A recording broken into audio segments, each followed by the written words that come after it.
Futebol sem fronteiras. Jogo jogado dentro do campo e fora dele. Bastidores, economia, política, turismo. O podcast do UOL para quem gosta de futebol internacional e tudo o que vai além de um simples grito de gol. Patrocínio Star Plus. Star Plus é um novo jeito de ver esportes. Saiba mais em starplus.com e assine já.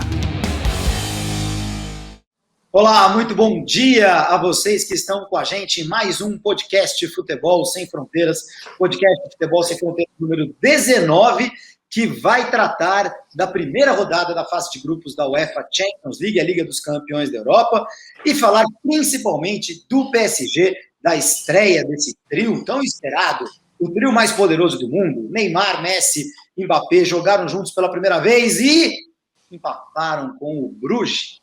Pois é, vamos saber quem é a joia belga, que jogou muito mais do que esses três, o jovem jogador do Bruges, que se destacou nessa partida de ontem.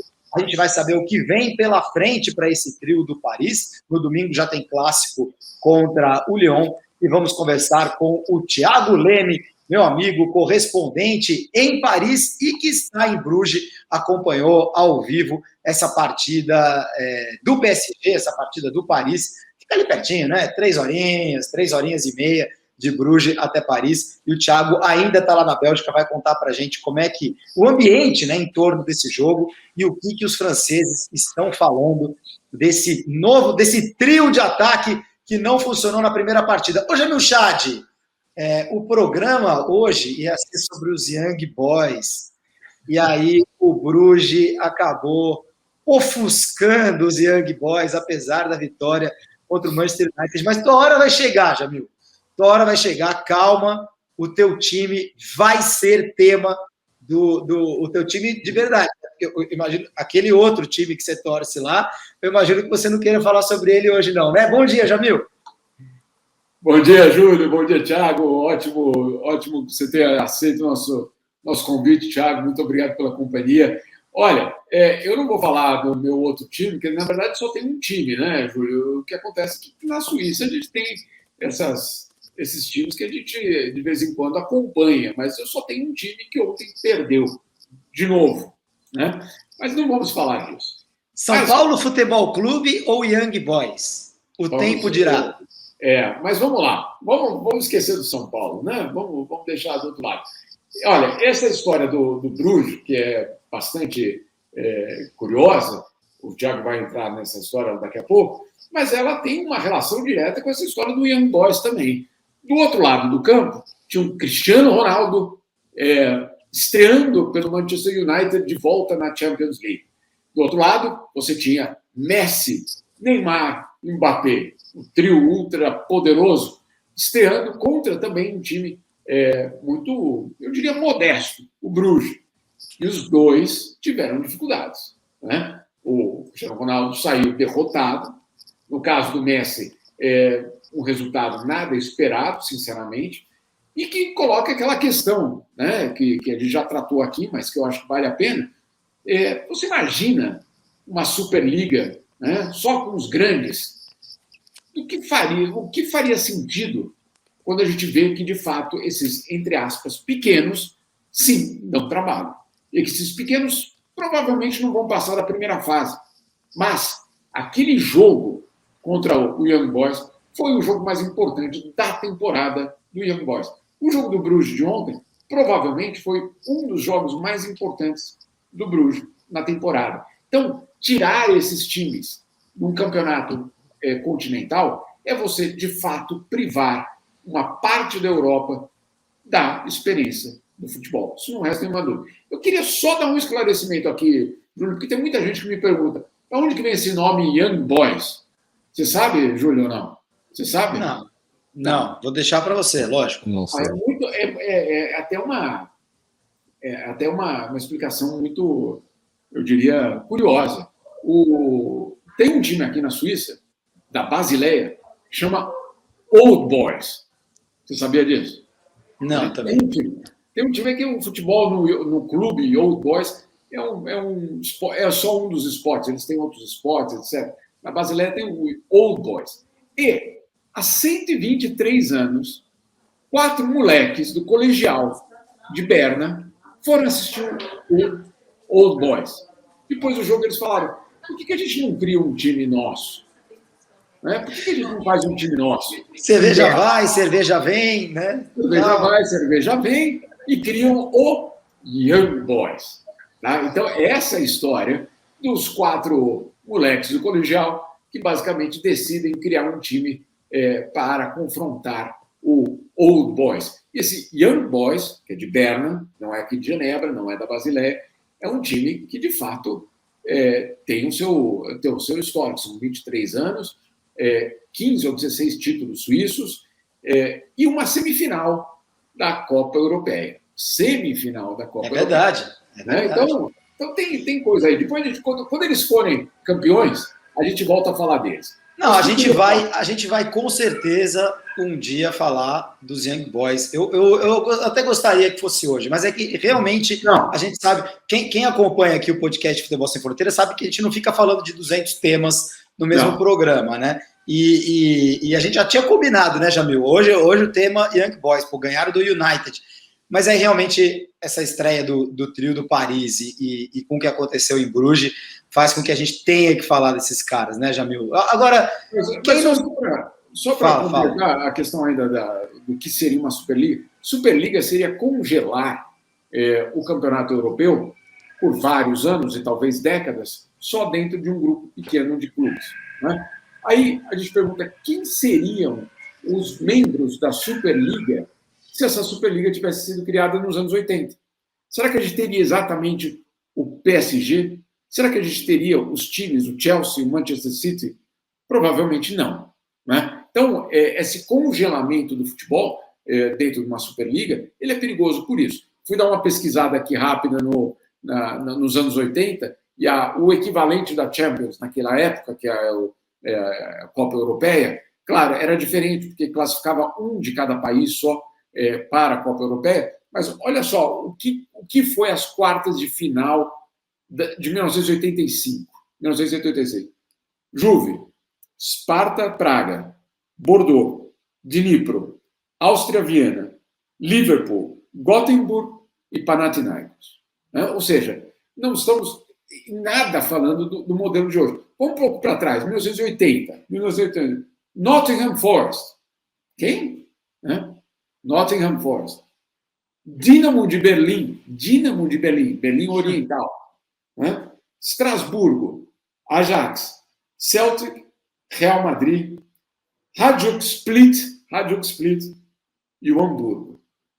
Como a gente vê, não tem nada melhor do que a gente pegar justamente essa história para mostrar que a Superliga seria um congelamento até, eu diria, míope da própria história do futebol. E aí eu pergunto para o Thiago, como é que foi com os torcedores em Bruges ver o time que conseguiu basicamente parar o trio ultrapoderoso do PSG?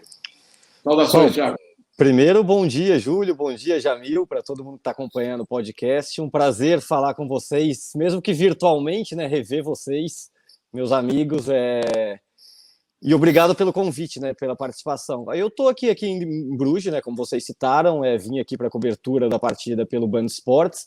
Foi realmente uma festa grande depois do jogo, né? Vale citar que, assim, os torcedores do Bruges estão acostumados a disputar Champions, né? É um time que domina o futebol belga aqui há alguns anos, ganhou 4 dos últimos 6 títulos do campeonato belga e disputa a Champions pela 7ª vez seguida. Então, assim, é a 7ª participação seguida do Bruges na Champions. É verdade que nenhuma das 6 vezes anteriores, né, passou da fase de grupos. Vamos ver nessa 7ª vez o que acontece. Claro, foi um resultado muito comemorado por eles.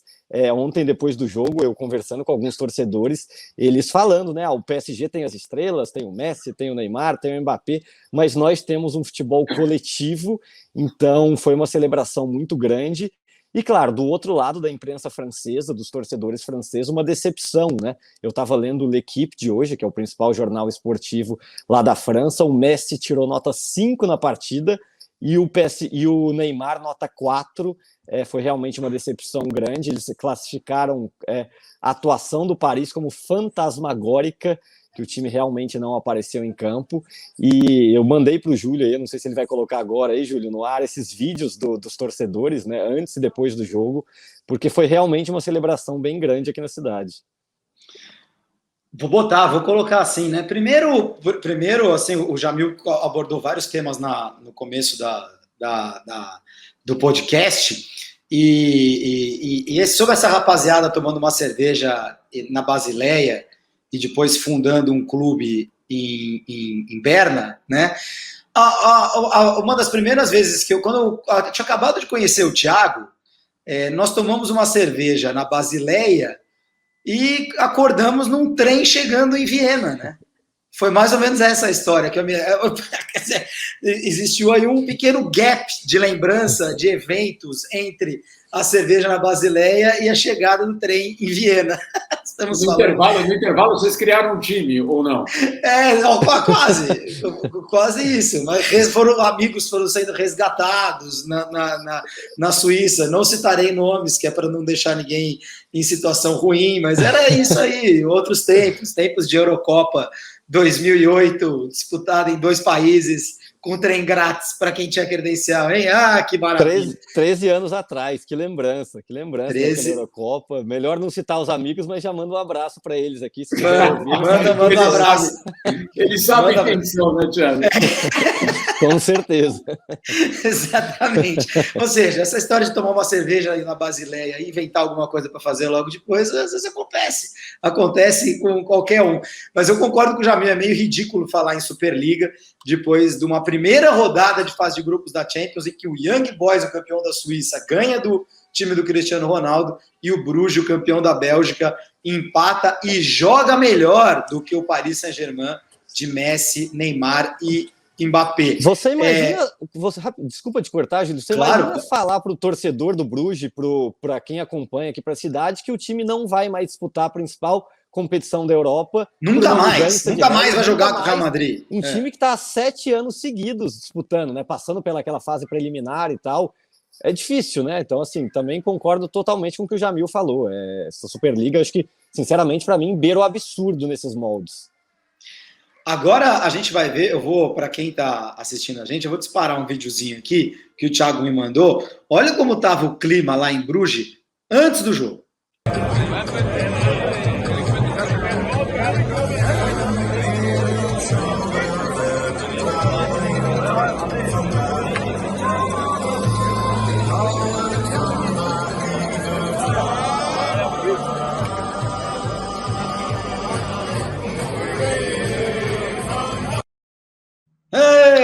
Que limão. E aí depois, ó, aí 1-1 e tal, não sei o que, festa.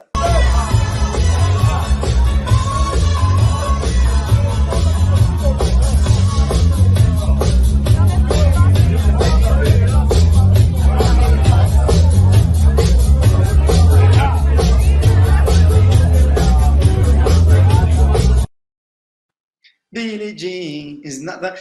Esse é o glamour do jornalismo esportivo, Jamil Chad, não é verdade? Tá certo, Thiagão? Foi lá coletar entrevistas na Zona Mista depois do jogo, é isso? Verdade, não teve Zona Mista, né? A Zona Mista de verdade não tá tendo por causa da pandemia, e acho que é até legal citar para quem tá acompanhando do Brasil, né? Ver essas imagens assim de festa antes e depois do jogo. Ontem foi liberado aqui na Bélgica, depois do avanço, né, da vacinação, do controle da pandemia, 100% de público no estádio. Então o estádio estava lotado. Na chegada ali, aquela primeira imagem de um bar, assim, a 1 quadra do estádio, e lá dentro também estava lotado. Agora é preciso apresentar para entrar aqui no estádio, e assim, estabelecimentos assim, com grande público, o passe sanitário, né, que é ou a vacinação completa ou o teste PCR negativo. Então, claro que a pandemia ainda não acabou, né, mas assim, acho que aqui na Bélgica, como na França, já está podendo ter público nesses grandes eventos. Muito casa cheia, vários estádios com casa cheia, o passaporte que está sendo muito discutido agora aqui no Brasil, público no estádio, então, uma grande polêmica aqui no Brasil, mas a gente viu, eu soltei essas imagens que o Thiago me mandou, para a gente mostrar só como realmente o ambiente de um jogo de futebol, como a gente conhecia na Europa, já está se aproximando muito do que sempre foi, né? Aquela reunião antes da partida, tomando a sua cervejinha. E depois do jogo, em alguns lugares, uma festinha aqui, outra festinha ali. Só cueca ali também, né, Tiagão? Só tinha homem ali. Beleza. Viu? Evento de Acontece, futebol. né? É ainda impressionante, né? Com todas as mudanças que estão tendo, o evento de futebol ainda atrai muito mais homem, né? O público, Impressionante, né? mesmo. Claro que está mudando muito, a gente vê, isso é bom, assim, que o público seja mais heterogêneo, mas ainda dá muito mais homem nesse tipo de jogo. Ô Jamil. Só um comentário. Claro. Sobre o passe sanitário, é verdade, na Europa teve uma discussão também, o Thiago sabe disso, em Paris, os franceses, tem uma parte dos franceses que rejeitam, fazem protesto todo sábado, etc. Mas foi a forma que se encontrou de permitir que esses eventos pudessem acontecer. Né? Então, não é 100% seguro, não é isso. Não é, eles são 100% seguros. Não, mas se você tem pelo menos essa exigência, você sabe que quem está entrando ou não tem Covid ou foi vacinado. Essa é a lógica. Né? Diminui margem. Né? Nunca mais será tudo seguro. Não, agora é uma questão de minimizar. De administração. É o que a OMS fala de mitigar os riscos. Quais são os riscos? Claro, eles ainda existem. A pandemia, como o Thiago falou, não terminou, mas essa foi um mecanismo encontrado para voltar a ter público. Essa é a retomada, de fato, do futebol europeu. Não aquilo que a gente viu, nem mesmo a Eurocopa, porque a Eurocopa foi muito específica, né? E foi em alguns lugares. Agora nós estamos vendo pela primeira vez, de fato, essa semana foi a retomada do futebol europeu, num momento crítico, porque se não retomasse, e por isso o passe sanitário foi estabelecido, se não retomasse, você ia ter uma avalanche de falências aí pela frente. Então, vamos encher logo o estádio, porque tem muita coisa sendo colocada em jogo. A pergunta que todos fazem, isso vai ou não resultar num aumento de número de casos? Isso só o tempo vai dizer, Júlio. Acho difícil. Como a gente disse, as coisas vão sendo mitigadas. Vamos lá, Jamil, vamos falar de bola. Ontem, o Messi, o Mbappé e o Neymar deram um exemplo ao mundo de como cumprir regras de distanciamento social, não é verdade? Foi muito bem feito, inclusive. E sem contato, né, aparentemente. Não, olha, o equipe... Desculpa... Não, passando álcool gel na bola, antes de um passar álcool gel na bola e sem contato e máscara. Né? Os três. A máscara nunca faltou, dois. Máscara mesmo antes da pandemia e tal, nunca teve problema. Dois com máscara, um tentou ali, né? O Mbappé tentou. O Mbappé foi o melhor dos três, sem dúvida nenhuma. Você achou? Opa, controvérsias. Hein? Dos três, sim. Não no time, mas né, teve uma atuação. Eu achei que o L'Équipe, viu, Thiago? O L'Équipe foi um pouco generoso com a dupla Neymar e Messi. Sinceramente, ali não aconteceu nada.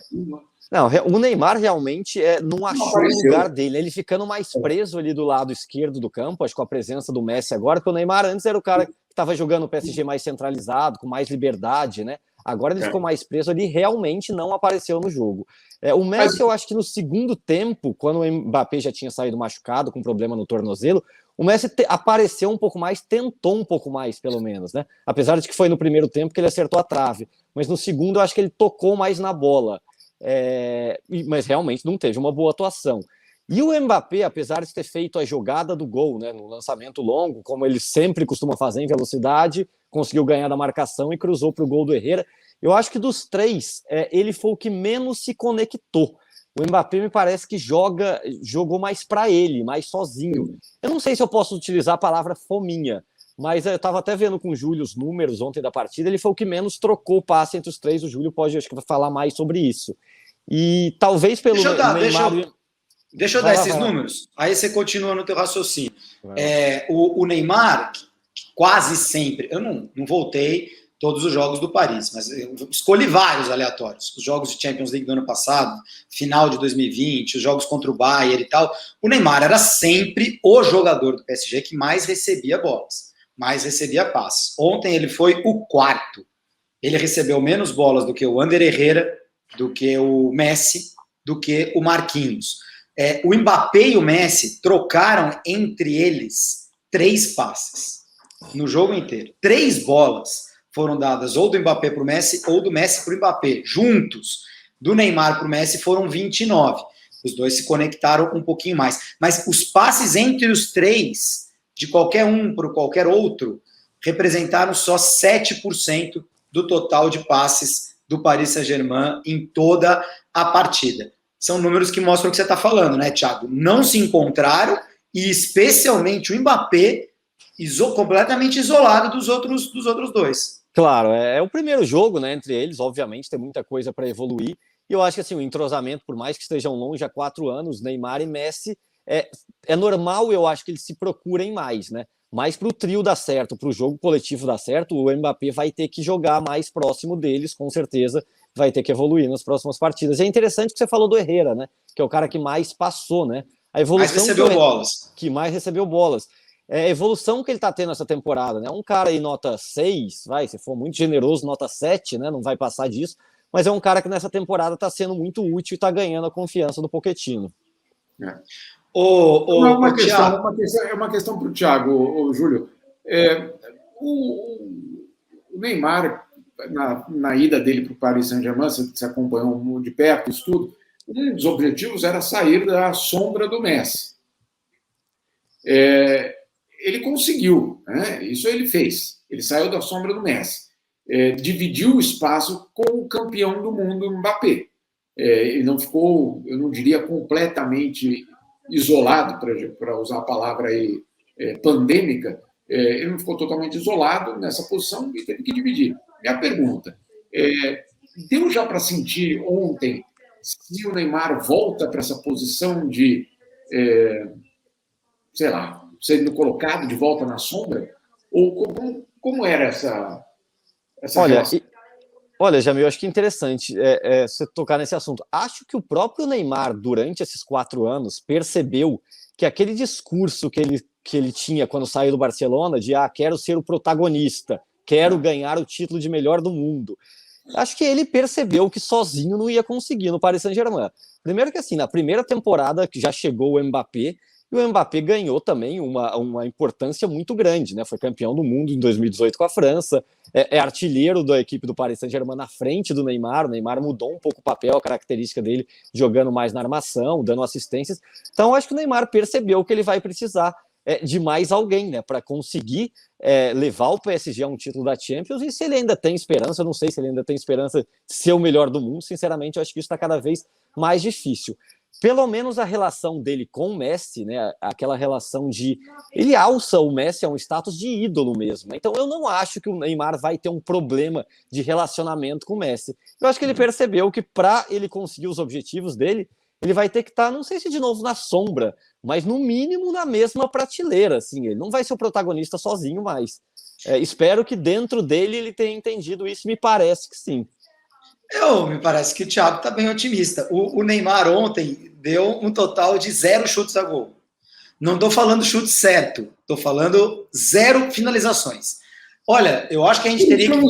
Por isso que eu insisto que a equipe dá 4 para o Neymar é de uma gentileza formidável.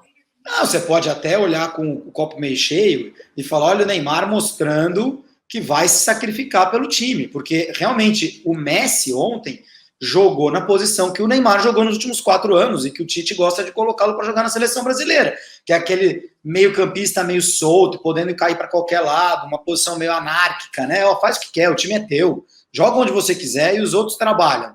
No primeiro tempo, não foi tão assim, né? Eles ficaram mais quadradinhos ali, Neymar do lado esquerdo, Mbappé do lado direito, Messi centralizado, aí eles trocaram de posição, né, Thiago? Foi até assim que o Mbappé caiu do lado esquerdo para fazer a jogada do gol, mas eles trocavam de posição, mas guardavam posição, né? Aí no segundo tempo, com 1-1 já no placar, o Pochettino muda o time, ele bota o Danilo no lugar do Wijnaldum, né? Fica ali com uma zaga mais reforçada, o Mbappé logo se machuca, e aí o Messi passa a fazer essa função mais anárquica, faz a função que o Neymar sempre fez no Paris Saint-Germain. Então você pode olhar para isso e falar, olha, o Neymar amadurecendo, vai deixar o Messi ser o protagonista e ele vai jogar mais.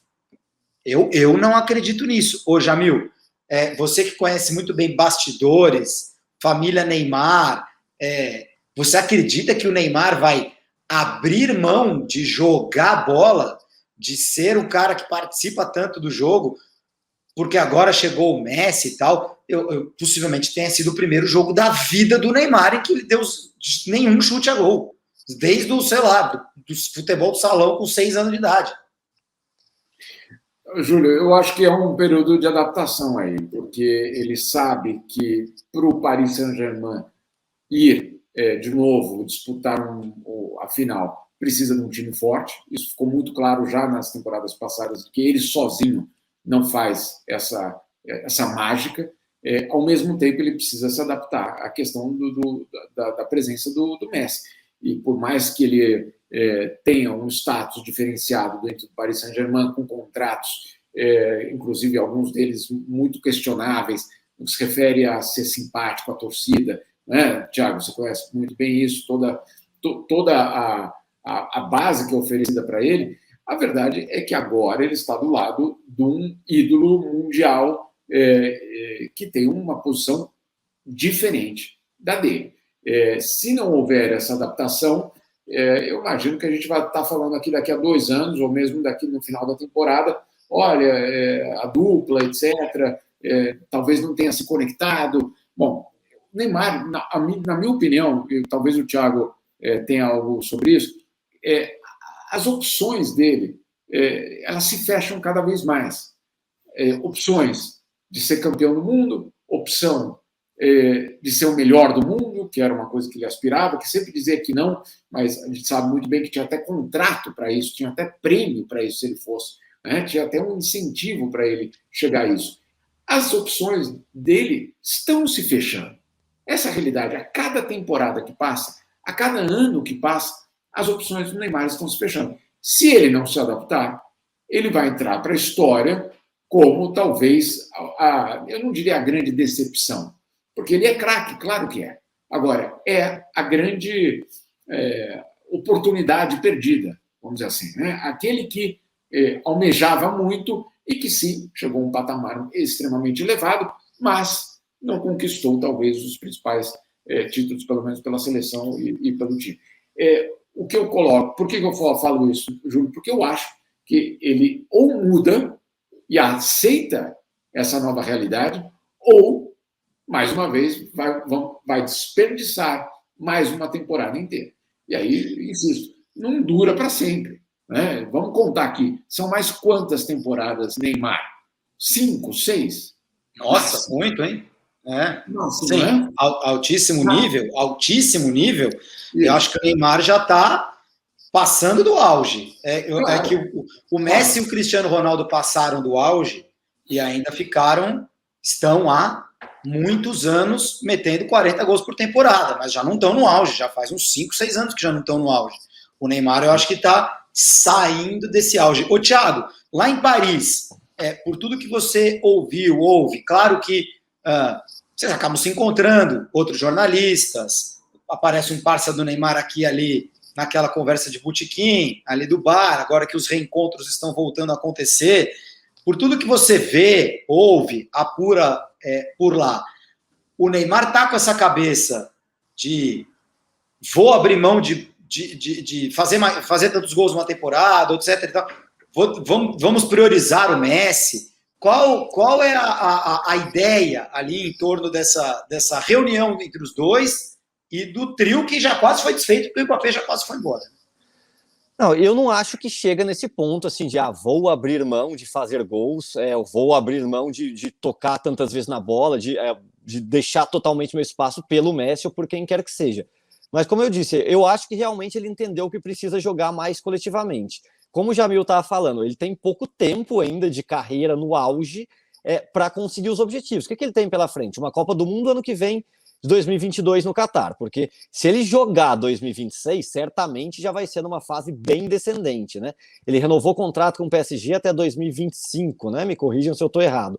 Ele tem talvez até 2022, 2023, quando o Messi tem contrato ainda, né, de mais 2 anos, para conseguir o tão sonhado título. E, de fato, se ele não é campeão do mundo no Catar, se ele não consegue o título da Champions com o PSG, ele certamente vai ser taxado como não digo um jogador decepção na carreira, porque, como o Jamil falou de novo, ele é craque, mas vai ser uma decepção a trajetória dele no PSG. Se não conquista a Champions, se não é campeão do mundo com a seleção brasileira, e essas eu acho que são as únicas chances que ele tem de ainda conseguir o título, conseguir o troféu de melhor jogador do mundo. Então, assim, é um curto espaço. Põe o quê? Mais 2 anos pela frente?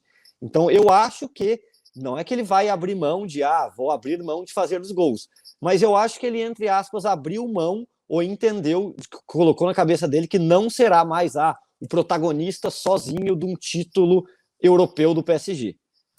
Se o PSG consegue o título, vai ser dividindo os méritos com o Messi, com o Mbappé ou com qualquer outro grande jogador que estiver do lado dele. E vamos lembrar que a Copa do Mundo no ano que vem, o Neymar joga em casa. Bom, vários, né? Vários vão jogar em casa na Copa do Mundo do ano que vem. Agora, eu vou falar. Só para explicar essa afirmação. Sim, ele vai jogar no Catar, é quem paga o salário dele e que, né? Enfim, vocês entenderam. Exato. De um monte de gente aí, até do Thiago, o Qatar deve pagar o salário, tá aí em Bruges. O meu não. Antes pagasse, né? Antes pagasse, exato. Eu não estaria aqui em Bruges, talvez eu tivesse, sei lá, nas Maldivas.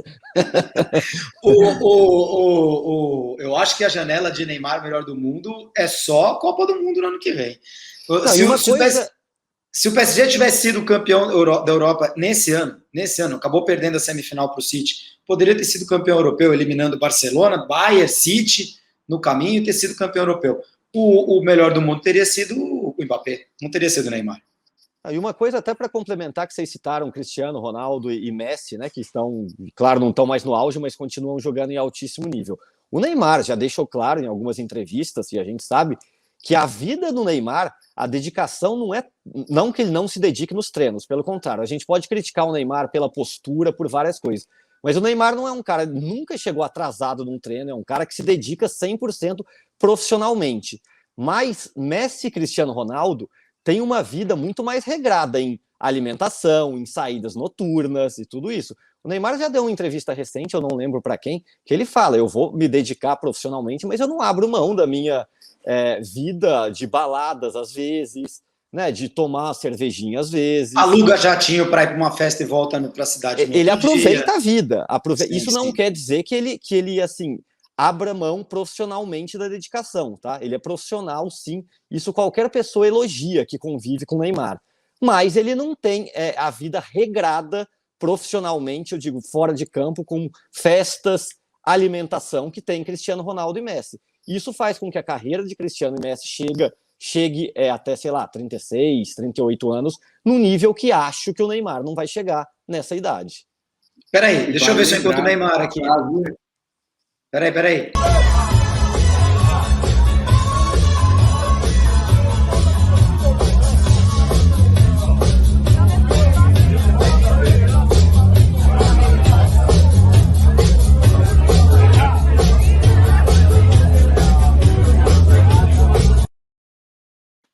Tava ali ou não? Vocês viram ali? Ali tava lá em Bruges depois do jogo?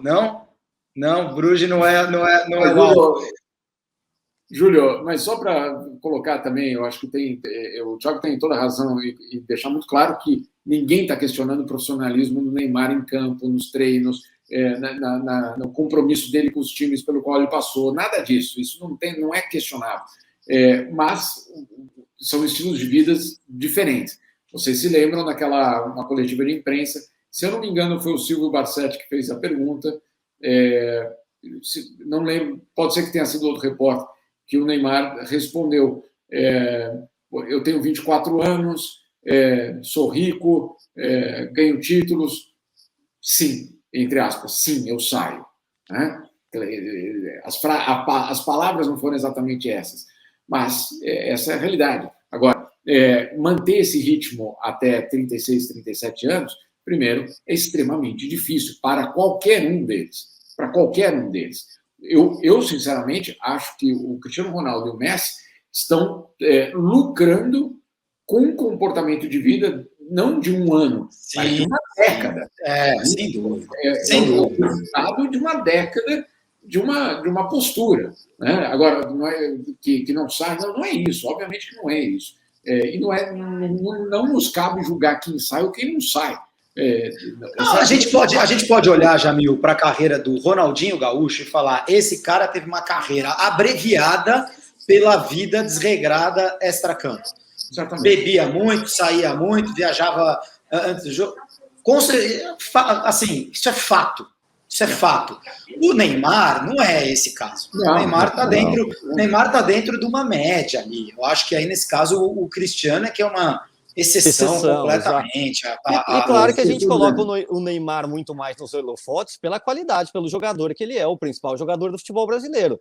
Mas tem 1 milhão, acho que nem isso. Acho que não cabe a nós julgar. Eu acho completamente normal que o cara tenha uma vida fora do campo, que ele faça o que ele quiser. Né? O Neymar não é até agora.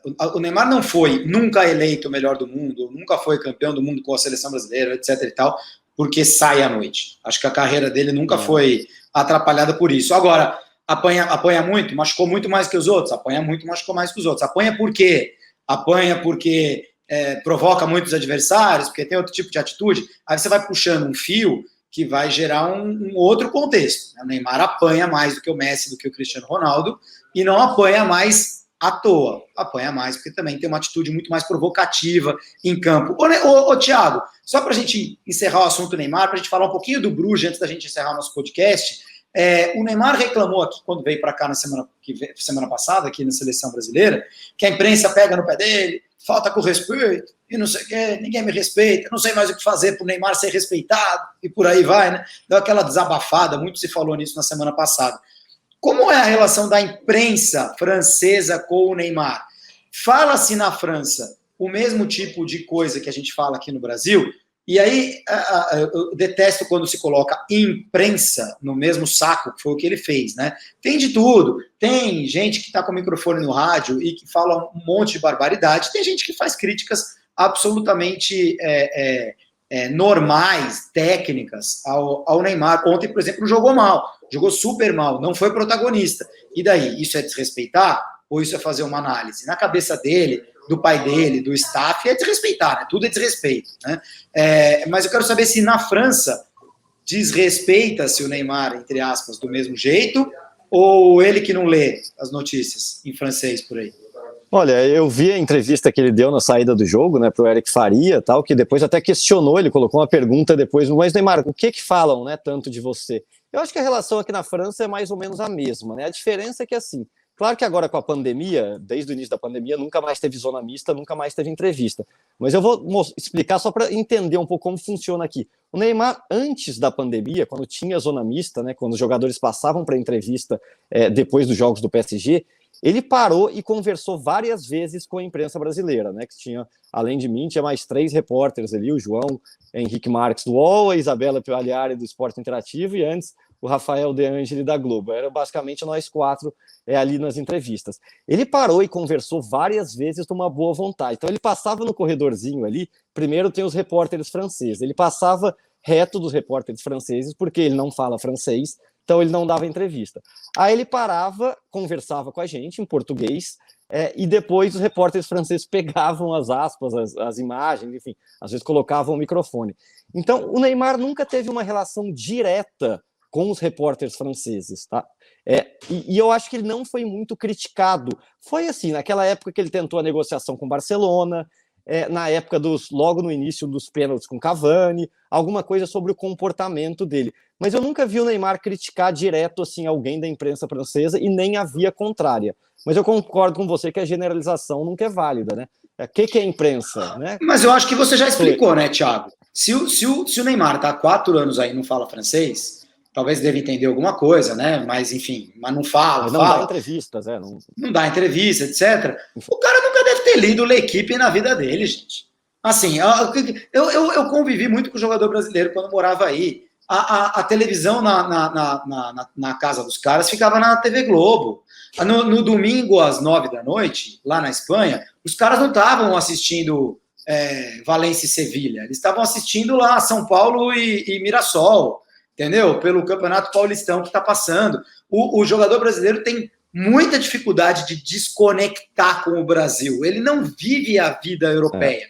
Há exceções, mas ele não vive a vida europeia, ele não vive nem o campeonato em que ele joga. Vocês acham que o Neymar lê a equipe? Então ele fica pé da vida com o Casagrande.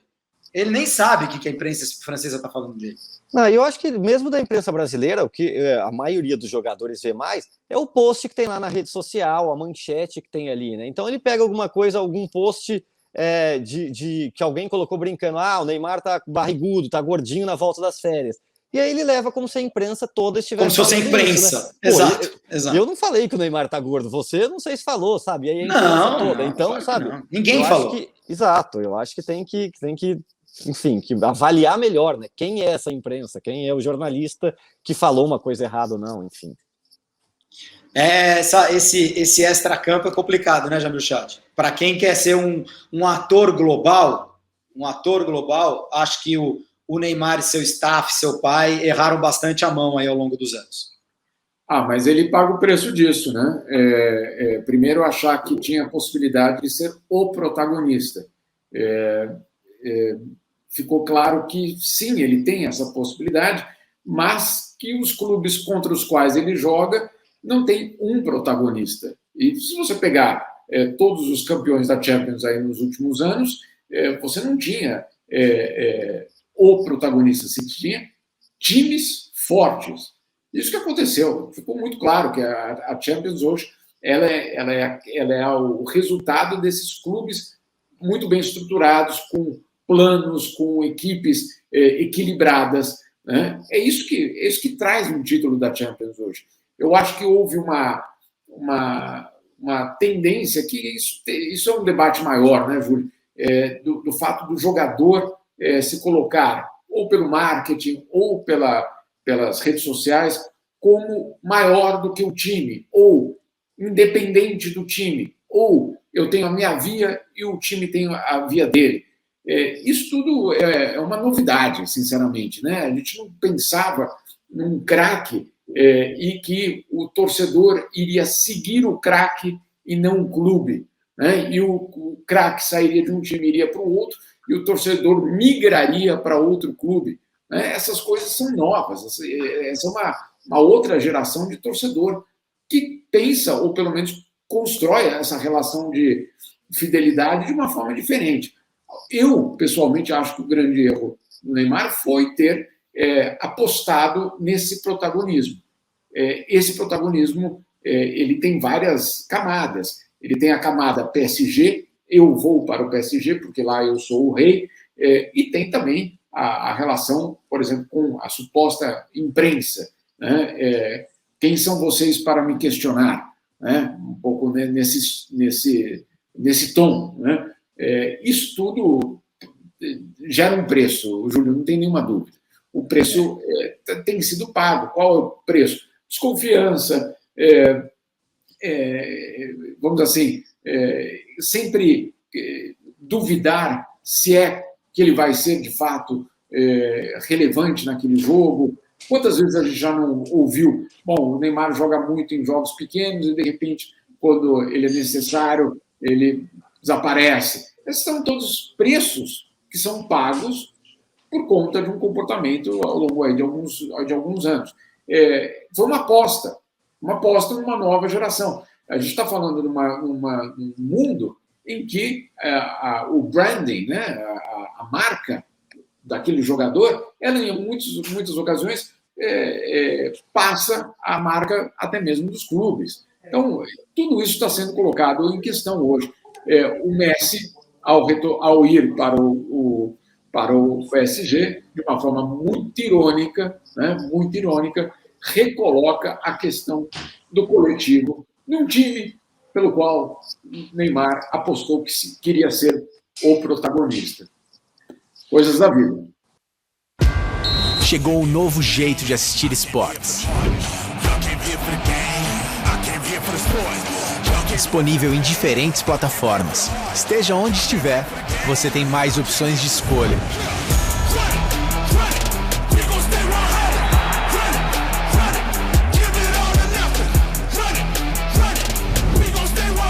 Porque no Star Plus você tem mais ESPN do que nunca.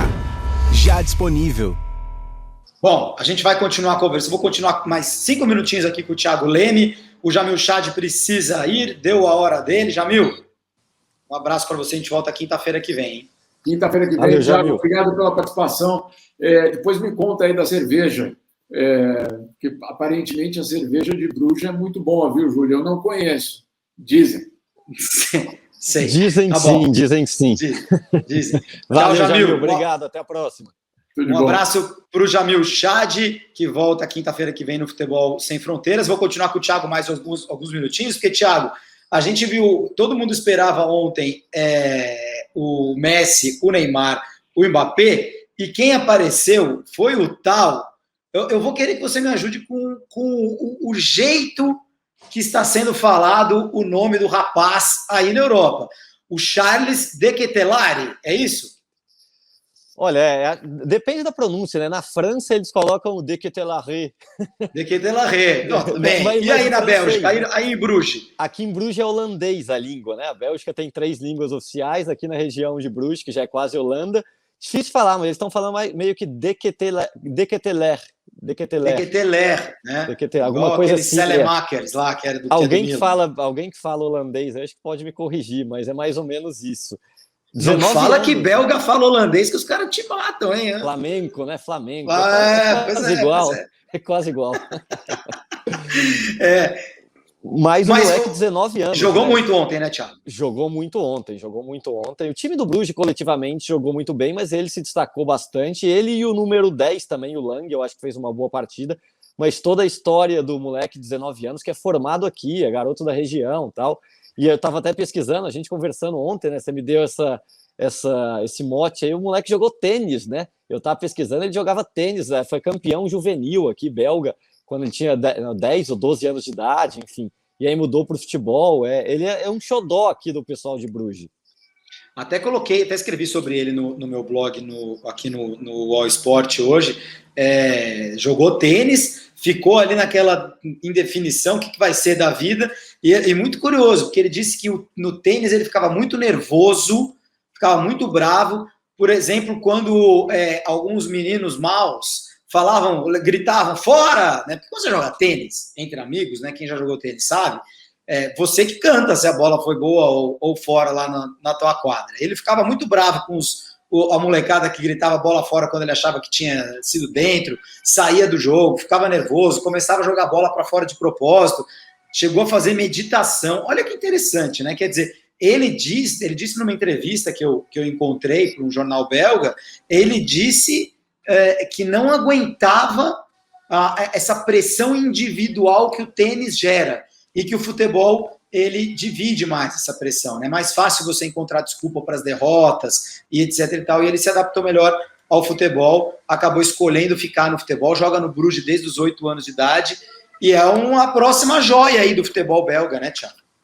Sim, segue os passos aí, né, de Lukaku, tá? Aliás, ele comentou em alguma entrevista que o Lukaku é um dos ídolos dele, enfim, deve sair do Bruges em breve, né? Se o Bruges repetir nessa primeira fase as boas atuações que teve contra o PSG, né? Tem Leipzig e tem Manchester City no grupo, e ele continuar se destacando, diria que pode ser a última temporada dele aqui na Bélgica, né? Já quase houve especulações de Milan e Atalanta no mercado, 25 milhões de euros, um mercado pandêmico.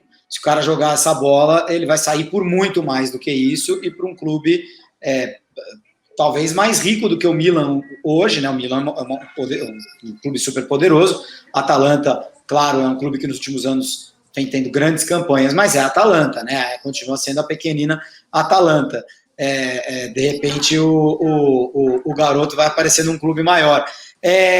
O Bruges não é uma novidade, né, Thiago? Você já falou, tá jogando a Champions League há alguns anos, ganhou vários campeonatos belgas nos últimos anos. A gente sabe como a Bélgica trata bem o futebol de base. Todo mundo se surpreendeu com esse empate de ontem, mas eu acho que aí na Bélgica não tem muita surpresa. Não, de fato, assim, como eu falei, são 7 anos seguidos jogando a Champions, apesar de nunca ter passado da fase de grupos nesses 6 anos anteriores, né? Agora é a 7ª participação, ganhou 4 dos últimos 6 campeonatos belgas. Foi surpresa, sim, conseguiu o empate, né? Não foi surpresa que o time consiga fazer um bom desempenho, os belgas estavam confiantes. Mas, claro, muita gente foi para o estádio também para ver Messi, Neymar e Mbappé, né? Depois do jogo, conversando com torcedores, eles brincando, provocando, cadê o Neymar? Cadê o Messi? Não vi eles em campo. Mas, claro, comemoraram bastante o empate, não imaginavam que conseguiria segurar. Como foi durante o jogo, Neymar? Thiago, como foi durante o jogo? Você que estava no estádio. Quando o Messi pegava na bola, o Neymar pegava na bola, o Mbappé, tinha um frisson da própria torcida do Bruges? Como foi a reação depois do jogo? Como foi isso? Tinha alguma provocação, sim, mas a provocação maior foi quando anunciaram a escalação do PSG. 1-1, né, o nome pelo locutor do estádio. O Neymar foi bastante vaiado, o Mbappé foi bastante vaiado e o Messi um pouco menos, mas os três foram os mais vaiados, claro, uma provocação na escalação do PSG. Mas o Messi foi menos vaiado que o Neymar, do que o Mbappé. E lembrando que essa atuação do Bruges, da última vez que o PSG jogou aqui, que não faz muito tempo, foi em 2019, quando o PSG chegou na final lá em Lisboa, né, na primeira fase, o PSG também jogou contra o Bruges aqui. O PSG ganhou de 5-0 aqui. Foram 3 gols do Mbappé. O Mbappé estava no banco, estava sendo poupado, entrou faltando 30 minutos. Em 30 minutos fez 3 gols e o Icardi fez outros 2. Então foi 5-0, cara. E agora 1-1. Você vê como eles não esperavam, né? E esse jogo faz 2 anos, e o De Ketelaere jogou como titular nessa partida. E foi a primeira partida dele de Champions League. Ele, há 2 anos só, ele faz parte do grupo de profissionais do Bruges, né? Ele subiu para o time de cima, e esse menino jogou essa partida, e foi o primeiro jogo dele como titular com a camisa do Bruges, e olha que interessante. E aí, 2 anos depois, ele acabou sendo super importante para um empate surpreendente. Aí vamos ver, né?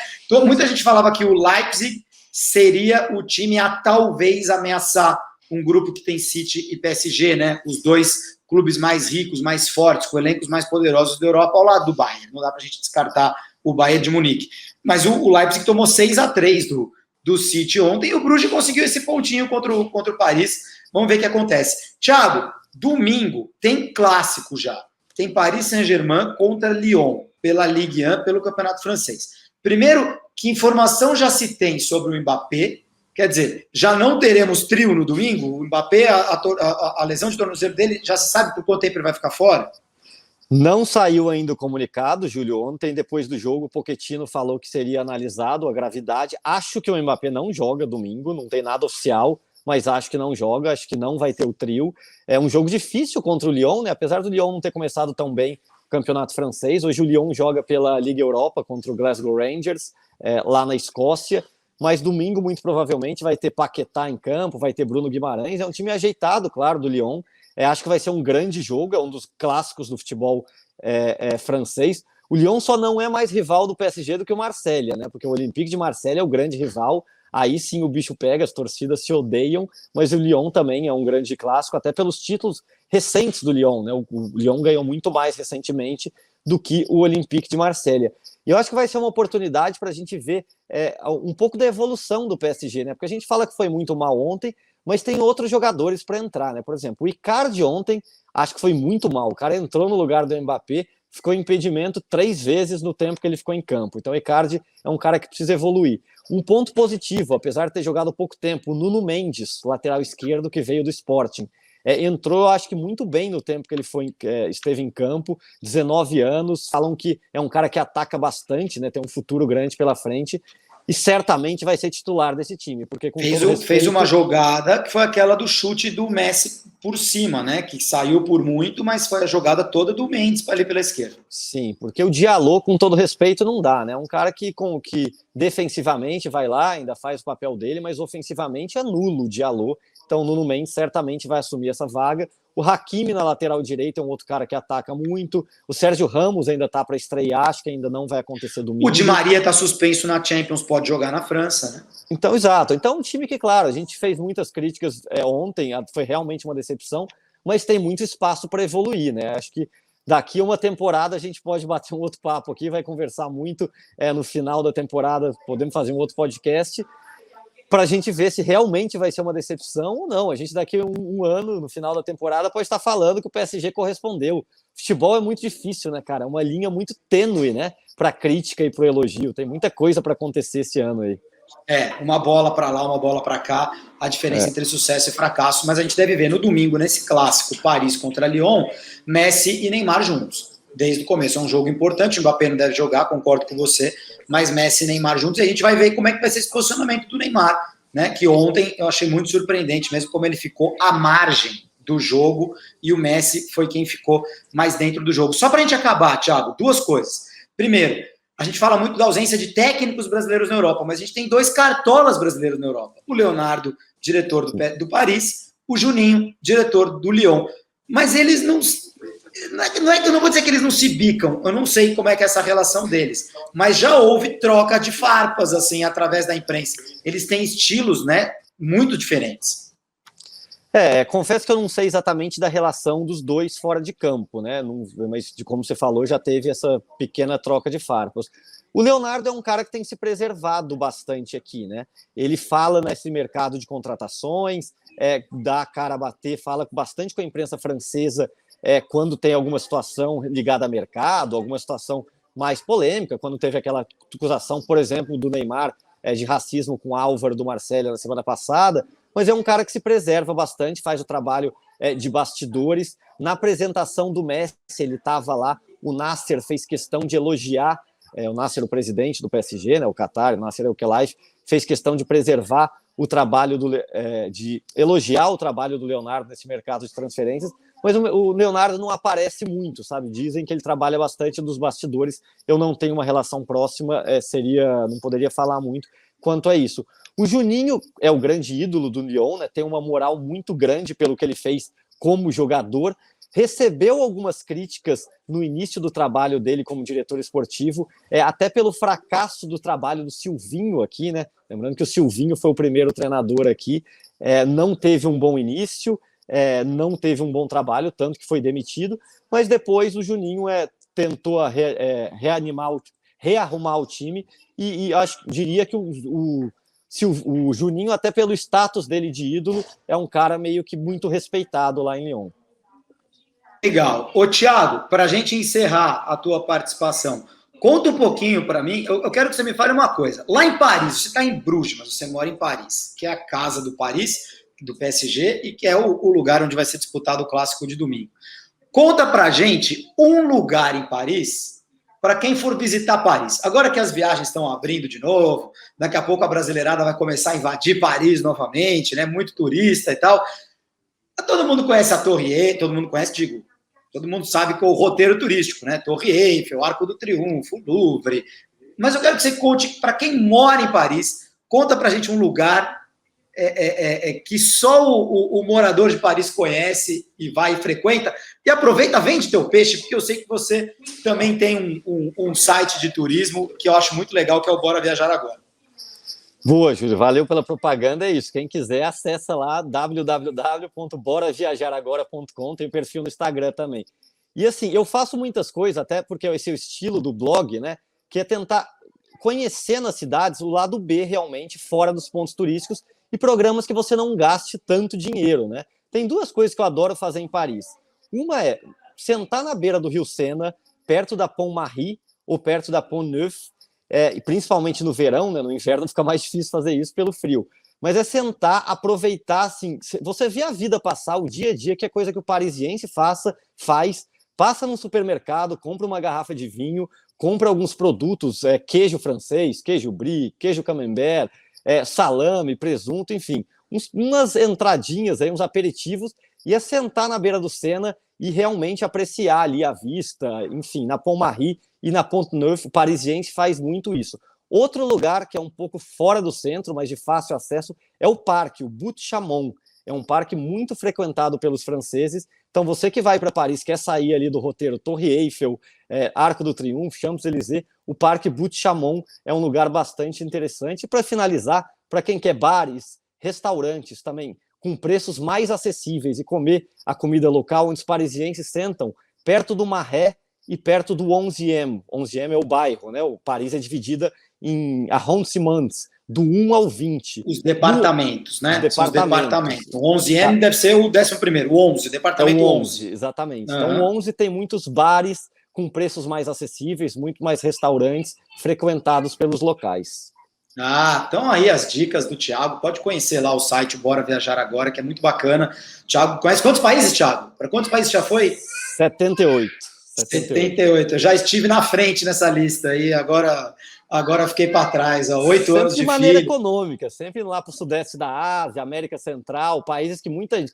Quem imagina viajar para, sei lá, para Guatemala, Nicarágua, né? Tem muita coisa bem maneira nesse país. Muita coisa. Conhecer o mundo é a melhor coisa que uma pessoa pode fazer, se conseguir fazer. Tiagão, muito bom conversar com você, meu amigo, meu parceiro. Você é um convidado constante aqui do podcast Futebol Sem Fronteiras. Te ligaremos mais vezes e valeu pela tua participação. Boa viagem de volta aí para Paris.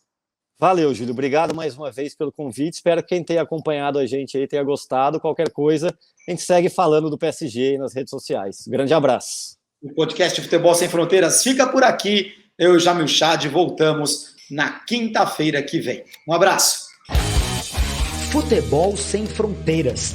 Jogo jogado dentro do campo e fora dele. Bastidores, economia, política, turismo. O podcast do UOL para quem gosta de futebol internacional e tudo o que vai além de um simples grito de gol.